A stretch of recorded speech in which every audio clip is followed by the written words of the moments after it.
चंपारण आंदोलन तब शुरू हुआ जब भारत पर अंग्रेजों का कब्जा था। आइए जानते हैं कि किस तरह से नील आंदोलन या चंपारण आंदोलन, जिसे हम चंपारण सत्याग्रह के नाम से जानते हैं, वह कब शुरू हुआ और इसका क्या परिणाम निकला। आज से लगभग 100 साल पहले जब भारत पर अंग्रेजों का शासन था, तब भारत में नील की खेती किसानों के लिए काफ़ी बड़ी समस्या थी, जिसमें किसानों का बहुत ज़्यादा शोषण हो रहा था। वह यही समय था जब महात्मा गांधी ने इस आंदोलन के बारे में सुना और उसमें भाग लेने का निर्णय किया।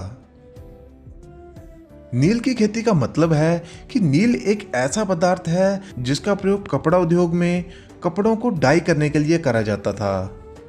नील की ब्रिटेन में भारी मांग थी, जिस कारण इनकी खेती अंग्रेजों द्वारा दक्षिण अफ्रीका और इसके साथ साथ भारत में भी शुरू कर दी गई थी, जिस कारण भारतीय किसानों को, जो कि अनाज और बाकी फसलों में उन्हें काफ़ी फायदा हो रहा था, उनको उगाने के बजाय उनको नील की खेती करनी पड़ती थी।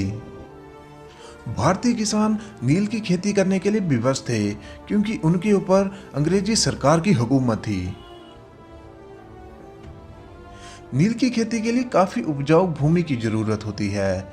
इसके साथ ही नील की खेती के लिए भारी खाद की ज़रूरत होती थी। जो किसान नील की खेती करते थे वह दूसरी चीज़ों की खेती नहीं कर पाते थे, क्योंकि नील की खेती की प्रक्रिया में काफ़ी समय लगता था और उसका रंग निकालने के लिए भी काफ़ी समय की आवश्यकता होती थी, जिसके लिए वे अन्य फसलों में अपना समय नहीं दे पाते थे।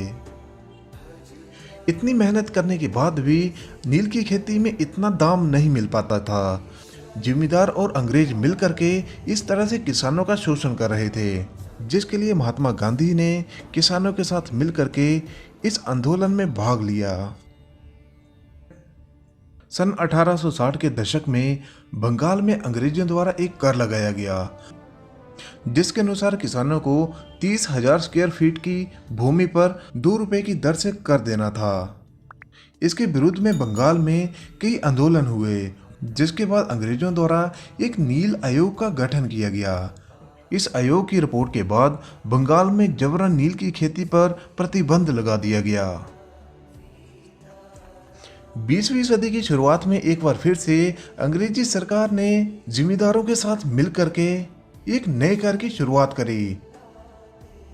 इस व्यवस्था के अनुसार अगर किसी किसान के पास 1 बीघा जमीन है तो उसे नील की खेती करना जरूरी है।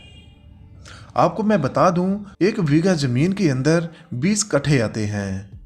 ये एक पैमाना था जिसके द्वारा भूमि को नापा जाता था।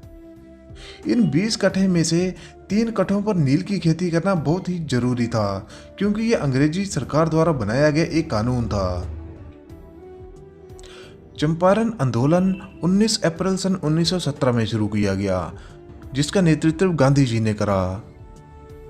नील की खेती के विरुद्ध चल रहे इस नील आंदोलन को गांधी जी ने चंपारण से शुरू करा। तभी से इस आंदोलन का नाम चंपारण सत्याग्रह के नाम से जाना जाने लगा। गांधी जी को चंपारण में किसानों के साथ कई बड़े वकीलों का भी सहयोग मिला। महात्मा गांधी जी ने इस आंदोलन में कई सभाएं करी और अंग्रेजों को कई परामर्श दिए कि किस तरह से इस कर को रोका जा सकता है। ये आंदोलन लगभग 1 साल तक चला। 1 साल के बाद ब्रिटिश सरकार द्वारा एक जांच समिति बनाई गई, जिसमें महात्मा गांधी जी को सदस्य बनाया गया, जिसके अनुसार चंपारण कृषि अधिनियम 1918 बना और किसानों को नील की खेती से छुटकारा मिला। इसी आंदोलन में महात्मा गांधी जी की मुलाकात डॉक्टर राजेंद्र प्रसाद जी से हुई, जो कि आगे चल करके भारत के राष्ट्रपति बने।